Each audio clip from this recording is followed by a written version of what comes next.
Versus 700 টাকার mascara, which one is better? Let's find out. আমি সবসময় বুপের মাস্কারাটা ইউজ করতাম রিজনেবল প্রাইসের মধ্যে, এটা অনেক ভালো একটা মাস্কারা। বাট আজকে আমি এটার সাথে টেক্কা দেওয়ার জন্য নিয়ে আসছি আই লাভ এক্সট্রিম।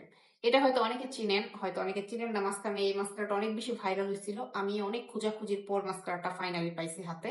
এটা হচ্ছে একটা 300 টাকার মাস্কারা, আর এটা হচ্ছে একটা 700 টাকার মাস্কারা। দেখি এটা আসলে 700 টাকা হওয়ার যোগ্য কিনা।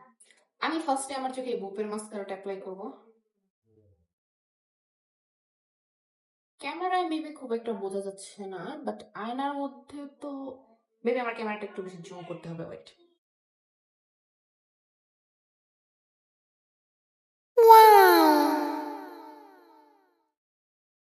এটা ফার্স্ট লেয়ার অ্যাপ্লাই করার পর আই থিঙ্ক এটার উপর যদি আমি সেকেন্ড লেয়ার অ্যাপ্লাই করি তাহলে এটা আরেকটু ভলিউম দিবে। আমি আপনাদের একটা হ্যাক শিখিয়ে দিই, হয়তো এটা অনেকে জানেন অনেকে জানেন না।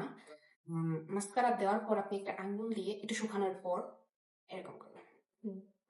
হালকা শুকানোর পর নয়তো চোখের উপরে লেগে যাবে। And আগের থেকে দেখবেন অনেকটা ভলিউম বেড়ে যাবে এই কাজটা করলে। হুম। তো এই চোখে আমি বুপের মাস্কারাটা ইউজ করলাম, আর এই চোখে ইউজ করবো আই লাভ এক্সট্রিম।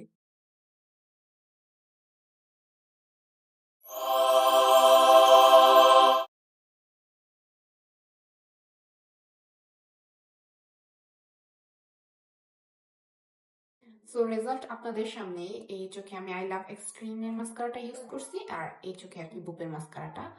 আমাকে যদি আমার পার্সোনাল ওপিনিয়ন দিতে বলে আমি বলবো যারা রিজনেবলের মধ্যে ভালো মাস্কারা খুঁজছেন তাদের জন্য এই বুপের মাস্কারাটা বেস্ট হবে। আর এটার দামে এটা আপনারা দুইটা পেয়ে যাবেন, প্লাস এটা আমি অনেক দিন ধরে ইউজ করতেছি, এটা ড্রাইও হয় নাই সহজে। এটা মেবি আমি 6-7 মাস আগে কিনেছি, এখনো খুবই ভালো রেজাল্ট দিছে। তো যাদের বাজেট হাই থাকে তারা এটা নিতে পারেন, কোনো সমস্যা নেই। এটা আপনি যত কোটিং দিবেন আপনার ল্যাশ আরো বেশি লং হবে। তো আপনাদের ওপিনিয়ন কি? আমাদের কি বুপের মাস্কারাটাই কিনা উচিত নাকি আই লাভ এক্সট্রিম? আপনাদের ওপিনিয়ন কমেন্টে জানাতে ভুলবেন না।